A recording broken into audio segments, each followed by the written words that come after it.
क्या नाम है आपका? राहुल मेहता। राहुल जी, जिस तरीके से हम देख रहे हैं नेपाल में जैन जी द्वारा एक बड़ा प्रोटेस्ट किया जा रहा है, कुछ जो है प्रधानमंत्री अपनी जान बचा करके भागे हैं, इस पर आप क्या कहना? देखिए, ये कहीं ना कहीं इससे पहले हमने देखा था बांग्लादेश के अंदर भी यही हुआ था, शेख हसीना भागना पड़ा था। पाकिस्तान के अंदर देखा था हमने कैसे जेल में डाल दिया गया था प्रधानमंत्री को। श्रीलंका का हम हाल देख ही चुके हैं।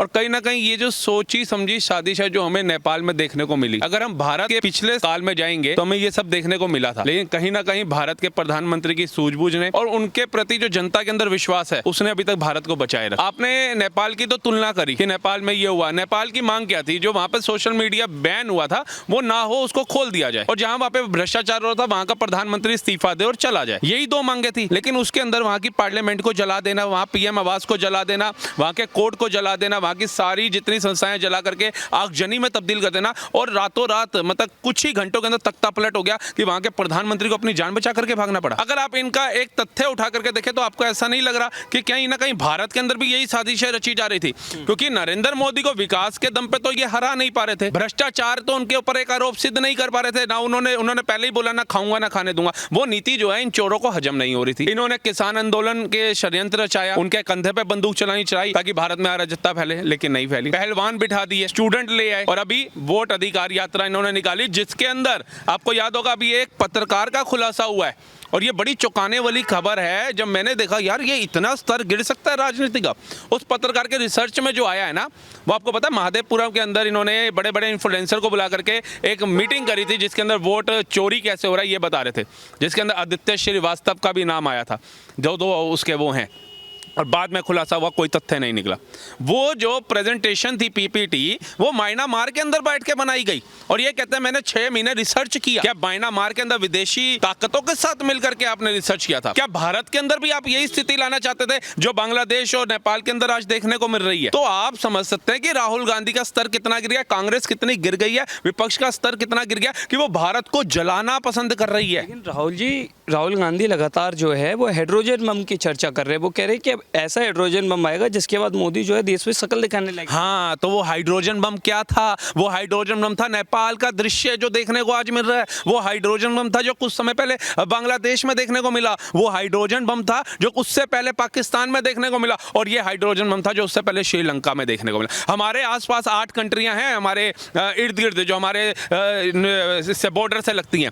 5 कंट्रियों के अंदर ना तख्ता पलट हो चुका है। आपको लगता है कि भारत के अंदर वो चोर लुटेरे जिन्होंने भारत को लूट के खाया, निचोड़ के खाया, वो बिना सत्ता के आराम से बैठ रहे होंगे? क्या वो भारत के अंदर षड्यंत्र नहीं रच रहे होंगे? आप सोचिए कि भारत को किस दलदल में डालने का काम किया जा रहा है विपक्ष के द्वारा। आज हमारी तो अर्थव्यवस्था 4थे नंबर पे है। आज हमारे अंदर भारत के अंदर 17 करोड़ लोगों को रोजगार मिला। आज वंदे भारत नमोद भारत दौड़ रही है। आज भारत के सैनिक भारत के अंदर आ रहे हैं, घर से सेना में बाहर जाते हैं जो। लेकिन भारत के अंदर जहां भारत प्रगति कर रहा है वहां अमेरिका नहीं चाहता भारत प्रगति करे, चाइना नहीं चाहता भारत प्रगति करे, वामपंथी नहीं चाहते भारत प्रगति करे, आतंकवादी नहीं चाहते भारत प्रगति करे, टुकड़े टुकड़े गैंग वाले नहीं चाहते भारत प्रगति करे। तो आप समझ सकते हैं देश का विपक्ष राहुल गांधी चाहेगा भारत प्रगति करे मोदी के नाम पे, और मोदी हो और भाजपा हो। अच्छा, एक बड़ी बात यह है कि राहुल गांधी की वोटर अधिकार यात्रा के बाद वो दिखे नहीं है, तो क्या वो कहीं ना कहीं वो हाइड्रोजन बम बनाने की तैयारी कर? कोई बड़ी बात नहीं है। मैं तो सुन रहा था वो मलेशिया गए हुए हैं, और उनसे पहले जाकिर नायक वहां पहुंच गया। तो आप सोच सकते हैं ना कि जाकिर नायक की मुसलमान कितने सुनते हैं, अलग समुदाय के कितने उनको अपना मतलब समझ लिया आदर्श मानते हैं। तो उनसे मिलना, मलेशिया जाना, वोट अधिकार, हिमाचल डूब रहा है उधर ना जाना, पंजाब डूब रहा है उधर ना जाना, लोगों के बीच में जाकर के मलेशिया भाग जाना। तो हमें इस समय भारत के तमाम लोगों को संगठित होना पड़ेगा और समझ से काम लेना पड़ेगा, क्योंकि भारत के विपक्ष का स्तर इतना गिर चुका है, कहीं भगवान ना करे अगला दृश्य भारत में हमें यह देखने को मिले। आपका क्या नाम है? राजेश हो रहा। राजेश जी, क्या कहना चाहेंगे राहुल गांधी के हाइड्रोजन बम के बारे में? राहुल गांधी का हाइड्रोजन बम, इनका हाइड्रोजन बम आज थोड़ी गिर रहा है। ये तो पिछले जब से देश आज़ाद हुआ है, देश जब आज़ाद हुआ था तभी से इनका हाइड्रोजन बम गिर गया था। धर्म के आधार पर इन्होंने देश को तोड़ दिया। सीधी सी बात है, धर्म के आधार पे जब इन्होंने देश को तोड़ा, फिर भी कुछ समुदाय के लोगों को जोड़ा, तो भी देश तोड़ा क्यों? उसके बाद इन्होंने जब 84 के दंगों में सिखों का नरसंहार किया, उसके बाद जब इन्होंने गौ रक्षों पे गोली चला दी थी, ठीक है, उसके बाद इन्होंने मतलब विशेष समुदाय वालों को जो अलग से एक ताकत दे दी। हम हिंदुओं को हम दो हमारे दो उनके 20 हो गए, हिंदुओं को दबाने की कोशिश थी। एक चीज तो बताइए, इन्होंने देश के विरुद्ध क्या क्या साजिशें नहीं रची। आज मोदी से ये लड़ तो पा नहीं रहे, विकास के दम पे मोदी जी को इनको मुद्दा नहीं दे रहे हैं। वो तो देश की तरक्की पे तरक्की कर रहे हैं, देश की आर्मी को मजबूत कर रहे हैं, देश की अर्थव्यवस्था पहुंच गई। और ये कहते हैं कि आज वो सवाल कर रहे हैं कि जिन्होंने 90-91 में मात्र 30 करोड़ के लिए सोना गिरवी रखवा दिया था, आज ये कह रहे हैं कि मोदी ने अर्थव्यवस्था को रो दिया। किस मुंह से बोल रहे हैं ये? आपको लगता नहीं कि भारत को जो है नेपाल बनाने की कहीं ना कहीं एक बड़ी साजिश चल रही है? देखो, साजिशें तो ये रचेंगे क्योंकि इनके पास कोई मुद्दे तो रह नहीं गए। लेकिन मैं एक बात जरूर जिम्मेवारी से कहता हूँ, ये गांधी और नेहरू का देश नहीं है, ये मोदी का देश है, ये योगी का देश है, ये अमित शाह का देश है और ये श्री राम के भक्तों का देश है। यहाँ पे अब ऐसी नहीं चलेगी। जो 70 सालों में 65 सालों में इन्होंने मूर्ख बनाए, जनता अब इनके बातों में तो आएगी नहीं। अब ये वो कहते हैं ना कि काबिलियत इतनी बनाओ कि तुम्हें कोशिशें नहीं साजिशें रचें। कोशिशें करके तो हार गए, सीधे बात है। कभी स्टूडेंट को बिठा देते हैं, कभी वोट चोरी की वो कर देते हैं। जहाँ वो जीते हैं वहाँ पे ईवीएम हैक नहीं होती, जहाँ हार जाते हैं वहाँ पे ईवीएम हैक हो जाती है। क्या जनता को मूर्ख समझते हैं? जनता अब समझदार हो गई, इसलिए इन मूर्खों को यहाँ से निकाल दिया है। ठीक है, आपका क्या नाम है? तनिष रावल। तनिष, क्या करते हैं? मैं स्टूडेंट हूँ, 12th में हूँ। राहुल गांधी की जिस तरीके से हम लगातार देख रहे हैं, वो हर सभा में, हर रैली में अपने एक ही बात कह रहे हैं कि भारत में जो है एक ऐसा हाइड्रोजन बम आएगा जिसके बाद मोदी चेहरा दिखाने लायक भी नहीं छोड़ेंगे। तो आप क्या कह रहे हैं? तो ये जो हाइड्रोजन बम है, ये राहुल गांधी ने थोड़ी ईजाद करा है। ये नेहरू के टाइम से है, फिर इंदिरा गांधी के टाइम से है, फिर संजय गांधी के टाइम से है, फिर राजीव गांधी के टाइम से। ये तो खानदानी है, तो खानदानी गंद डाल रहे हैं देश में। इन्होंने अभी थोड़ी शुरू करा है, ये तो पुश्तैनी नींव है, ये चलती रहेगी। हमारे को इनकी बात को ज़्यादा गंभीरता से नहीं लेना चाहिए। ये तो देश में मतलब जनता को बिल्कुल ही मूर्ख समझ रखा है इन्होंने। इनके बयान सुन लो, इनकी बातें सुन लो, बिना सर पैर की होती हैं। आपको क्या लगता है हाइड्रोजन बम कहाँ से बनाने की ये इनके पुरखों से चल रही है। ये वहीं से इनके दिमाग में जो डाल दिया गया ना, मतलब ये बातें देखो उनकी कभी आप बैठ के 1 घंटा सुनो, आप परेशान हो जाओगे कि मैंने क्या सुन लिया। मतलब कोई पढ़े लिखो वाली बात नहीं करेंगे, कोई समझदार नेता वाली बात नहीं करेंगे, कोई पक्के विपक्ष वाली बात नहीं करेंगे। कोई फायदा नहीं है इनको सुनने का। हाइड्रोजन बम के साथ साथ वो एटम बम की भी चर्चा कर रहे हैं कि हमने जो एटम बम के जरिए चुनाव आयोग को एक्सपोज कर दिया। तो वो क्या म्यांमार से आया था? नहीं, चुनाव उनको एक्सपोज कर दिया। ये पहले अपने पुरखों को तो देखें, नेहरू जी को तो देखें। नेहरू जी ने पहला वोट चोरी करा, कितने वोट थे? 1 वोट। पटेल जी को कितने वोट थे? 12 वोट। फिर इंदिरा गांधी जी को देखो, उन पे इल्ज़ाम लगा वोट चोरी का, इलाहाबाद कोर्ट ने 6 साल के लिए सस्पेंड कर दिया, इमरजेंसी लगा दी। उसके बाद आप आओ सोनिया गांधी पे, अपनी शादी के 3 साल बाद तक वो वोट डालती रहीं, नागरिकता ही नहीं थी तो वोट कहाँ से डरा? वो भी वोट चोरी हुई। अब केजरीवाल जी का आज या कल में ना एक बयान आया है कि जहाँ वो जीत नहीं सकते वहाँ वो वोट चोरी कर लेते हैं। सत्ता के लालच में भाजपा को वोट चोरी करने की जरूरत नहीं है। सत्ता आती है आए, नहीं आती बिल्कुल ना आए। हमारे को सत्ता का कोई लालच नहीं है। पर आप जो अपने बच्चों की कसम खा रहे थे कि मैं कांग्रेस के साथ नहीं आऊँगा, सत्ता के लालच में कांग्रेस से आपने हाथ मिला लिया। आपको तो ये बात शोभा ही नहीं देती, आपको तो शर्म आनी चाहिए ऐसी बात करते हुए भी। अच्छा, क्योंकि आप स्टूडेंट हैं, आप देश विदेश की जो स्टडीज़ करते हैं, तो ऐसे में जिस तरीके से नेपाल में जैन जी द्वारा प्रोटेस्ट किया गया, क्या भारत में भी ऐसा प्रोटेस्ट? देखो, आपको लगता है संभावना है कि सरकार के खिलाफ ऐसा प्रोटेस्ट? संभावना है, साजिशें रची जा सकती हैं, पर संभव नहीं है। किसके द्वारा? विपक्ष द्वारा, बिल्कुल विपक्ष द्वारा। कैसे? ये धीरे धीरे जो जनता के अंदर पक्ष के प्रति, अपने देश के प्रधानमंत्री के प्रति जो ये धीरे धीरे जहर भर रहे हैं, वो किसी भी दिन आक्रोश का रूप धारण कर सकता है। तो ये जो विपक्ष है, ये देश को ऊपर ले जाने की जगह नीचे लेके जा रहा है। तो ये संभव बिल्कुल नहीं है, क्योंकि देखिए जनता खुद समझदार है। देखिए हमारे साथ तो भगवान है, हमारी खानदानी पीढ़ी तो चल नहीं रही। देखो कि हम अपने बाप के दादाओं के दम पे राज कर रहे हो, नहीं, खुद जमीन से खड़ा हुआ हमारा प्रधानमंत्री है और वो अपने देश को कैसे चलाना जानता है, वो बड़े अच्छे से जानता है जी। और सबसे बड़ी बात है कि साजिशें की तो इनकी तो एक साजिश है, वही उस वक्त होगी थी जब ये सरकार में, जब 2014 में ये जब हार गए थे, तो उसके बाद ये इनके जो मनीशंकर अय्यर थे, वो कांग्रेस वो पाकिस्तान में जाके बोलते हैं कि भाई ये कश्मीर का समाधान कैसे होगा, रिश्ते कैसे, इनको हटाइए, हमें लाइए। तो इससे जो दुश्मन देश में जाके जो कांग्रेस का इतना बड़ा लीडर ये बात बोल सकता है, तो वो उसकी तो मानसिकता हो नहीं सकती, ये तो पूरी कांग्रेस की मानसिकता है। तो इससे आप आइडिया लगा लीजिए देश के प्रति कितना वो है। तो इससे ही आइडिया लगा लिए। साजिशें तो मैंने जैसे पहले भी कहा था, साजिशें तो पहले ही रच रहे थे, अब की कोई नई बात नहीं। हाइड्रोजन बम, एटम बम, तो भाई ये तो अब ये है, उल्टा ये कह रहे हैं कि हम मोदी जी को एक्सपोज कर देंगे।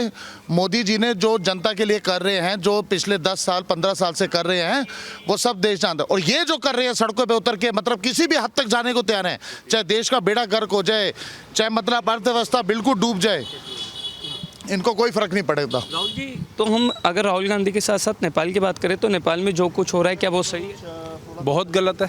आप ये बताइए, इन्होंने सब कुछ तो जला दिया, इसकी भरपाई कहाँ से करेंगे ये लोग? ये अगला प्रधानमंत्री भी वहाँ चुन लेंगे, राष्ट्रपति चुन लेंगे, उसको पार्लियामेंट तो दोबारा बनाना पड़ेगा, पीएम आवास दोबारा बनाना पड़ेगा, इंफ्रास्ट्रक्चर दोबारा बनाना पड़ेगा, वो पैसा कहाँ से आएगा? तो ये बेवकूफ़ लोग हैं, ये उन नेताओं की बातों में आकर के वो विदेशों की षड्यंत्र में फंस करके इन्होंने अपने नेपाल को कम से कम 50 साल पीछे ले गए ये लोग। अब नया बंदा आएगा, वो आज इसका प्रधानमंत्री क्या कह रहा है? भारत के अंदर राम, जय श्री राम का कितना विरोध कर दिया जाता है, कहते हैं ये सांप्रदायिक नारा है, हिंसा हो जाती है इससे। आज वहाँ का प्रधानमंत्री खेद प्रकट कर रहा है। आपने देखा वो ट्विटर पे ट्वीट करा उसने कि मैंने प्रभु श्री राम के लिए जो उनको काल्पनिक बताया था, प्रभु श्री राम के ऊपर जो अभद्र टिप्पणी करी थी, कहीं ना कहीं वो मेरे कर्म ही है जो लौट करके मेरे पास आए हैं और मैं क्षमा मांगता हूँ। आज राहुल गांधी वोट चोरी का जो एक बार बार कहते हैं वोट चोरी हो रही है, वोट चोरी करके पीएम जो चुनाव जीते हैं, तो उसका क्या कोई विदेश से कनेक्शन है? देखिए, विदेश से कनेक्शन नरेंद्र मोदी जी का होना हो, लेकिन विपक्ष का पूरा पूरा है। कैसे? कैसे? भारत की इकोनॉमी डूबती इकोनॉमी है। कहा था ट्रंप ने, समर्थन किया राहुल गांधी ने, 40 लाख रुपए स्टॉक मार्केट से कमाया। अगर 40 लाख रुपए स्टॉक मार्केट से कमाया तो भारत की इकोनॉमी डूबती इकोनॉमी कैसे है? वही FDI 9% से 11% कर दिया भारत के अंदर अमेरिका ने। क्यों कर दिया अगर भारत की इकोनॉमी डूबती इकोनॉमी है? आज चौथी अर्थव्यवस्था पे कैसे है भारत?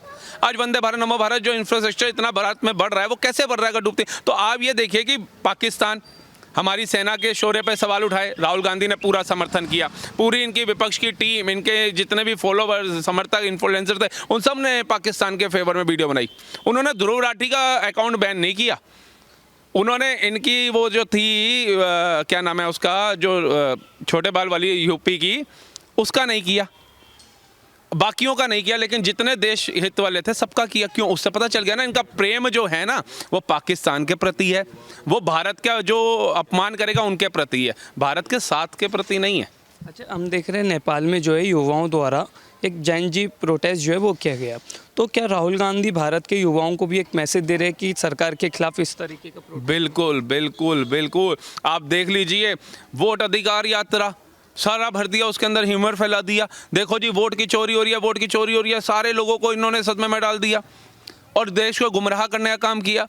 भारत के किसान आकर के जब अपनी आवाज़ के लिए बैठे, इन्होंने उनके कंधे पर बंदूक चलाई और एक षड्यंत्र तहत ह्यूमर फैला दिया कि देखो भारत का किसान कितना परेशान है। लेकिन जब इलेक्शन आया तो एक भी भारत के किसान जो पंजाब के थे उसको टिकट नहीं दिया इलेक्शन लड़ने के लिए कि वो सांसद जा सके। तो इन्होंने तो कंधे पे हर किसी के बंदूक चलाई है कि किसी ना किसी कारण हम बस गद्दी पे आ जाए। जब इनके तो खून में गंदी राजनीति है। इनके नाना ने सरदार पटेल का हक खाया था ना प्रधानमंत्री बनने के लिए, उसके बाद बाबा साहब भीमराव अम्बेडकर को इस्तीफा दिलवाया कानून मंत्री से। संविधान के अंदर जो संशोधन होने थे कि सभी मुसलमानों को पाकिस्तान जाना चाहिए और सभी हिंदुओं को यहाँ आना चाहिए था, इनको पता था कि बाबा साहब भीमराव अंबेडकर अपनी बात पे अटल रहेंगे। उनको चुनाव के अंदर 2 बार जाके प्रचार किया नेहरू ने। इंदिरा गांधी जब धांधली करती पकड़ी गई, इलाहाबाद हाई कोर्ट ने सेंक्शन लगा दिया, इन्होंने उसके बाद आपातकाल लगा दिया। इनके पिता इंदिरा गांधी के मरने का ऑटोमेटिक कैसे प्रधानमंत्री बन गए, ये जनता आज तक जान ही नहीं पाई। तो ये लोग तो भारत के अंदर सिर्फ प्रधानमंत्री बनने के लिए पैदा हुए हैं। ये सोचते हैं हमारे घर में अगर कोई पैदा हो रहा है तो वो प्रधानमंत्री ही बनेगा, वो कोई और छोटा मोटा मंत्री नहीं बनेगा, वो देश पर राज करने के लिए बना है। इनको ये नहीं दिखता कि भारत आज कहाँ पहुँच गया। आज भारत की वाहवाही कहाँ हो रही है? 25 से ज़्यादा कंट्रियाँ सर्वोच्च सम्मान प्रधानमंत्री को दे रही हैं।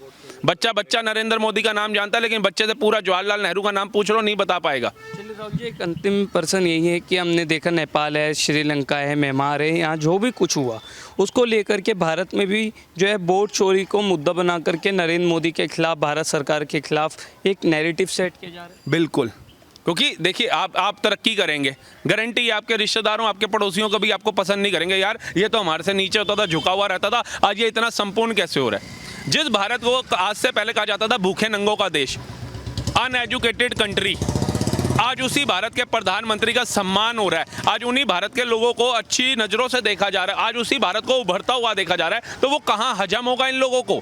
इन लोगों को हजम नहीं होगा, चाहे वो अमेरिका हो और जितनी भी कंट्रियाँ हो हमारे आसपास की, जो यूरोप कंट्रियाँ, वो कभी बर्दाश्त नहीं है। लेकिन भारत आज इतनी बड़ी मार्केट है ना कि ये चाह करके भी विरोध नहीं कर पा रहे। आज ट्रंप झुक गया ना, बोल दिया ना भाई मेरे तो प्रधानमंत्री के साथ बड़े अच्छे संबंध हैं, हम तो परम मित्र रहेंगे। आज उसको ये बयान दोबारा क्यों देना पड़ा और राहुल गांधी चुप हो गए? विपक्ष चुप हो गया। तो इन राहुल गांधी को भी ये समझना चाहिए, विपक्ष की जितनी पार्टियां जो इनके साथ मिलकर के चल रही हैं उनको भी अपना भविष्य देख लेना चाहिए कि आज नेपाल में जो हुआ ना, उधर जितनी विपक्षी पार्टियां थी वो भी नहीं बची हैं। अगर वो ये सोच रहे ना वो बच गई, उनके भी ऑफिस चला दिए गए, उनके भी मंत्रियों को मारा जा रहा है। बांग्लादेश में जाकर के देख लो, जितनी विपक्षी पार्टियां थी उनको भी खदेड़ा गया, और अपनी जो कट्टरवाद वाली पार्टी है ना, इस्लामिक पार्टियां, वो राज कर रही है वहां पे। अब वो लोग भी सिर्फ अलग समुदाय के ही खुश रहेंगे, बाकी समुदाय वहां उभर नहीं सकता।